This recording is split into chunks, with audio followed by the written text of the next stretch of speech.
Hi, this ఈ doctor Shirisha, మీ fertility consultant in KIMS fertility IVF centre Guntur.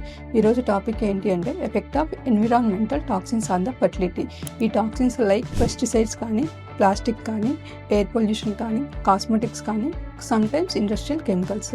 ఈ టాక్సిన్స్ వల్ల ఏంటి అంటే మనకి ఫీమేల్లో ఎగ్ క్వాలిటీ డిక్రీజ్ అవుతుంది, హార్మోనల్ ఇంబ్యాలెన్స్ వస్తుంది, మనకి ఓవేరియన్ ఏజింగ్ అనేది ఎర్లీగా వస్తుంది, increase the risk of PCOS and endometriosis and it causes poor implantation rate. In మేల్స్లో ఏంటి అంటే మనకి స్పర్మ్ కౌంట్ డిక్రీజ్ అవుతుంది, మొటిలిటీ డిక్రీజ్ అవుతుంది, స్పర్మ్ DNA అనేది డ్యామేజ్ అవుతుంది. ఈ టాక్సిన్స్ అనేవి మనకి ఎండోక్రైన్ సిస్టమ్ని డైరెక్ట్గా డ్యామేజ్ చేస్తాయి. సో ఈ టాక్సిన్స్ని ప్రివెంట్ చేయడానికి మనం ప్లాస్టిక్ బదులు స్టీల్ కానీ, గ్లాస్ కానీ వాడుకోవాలి.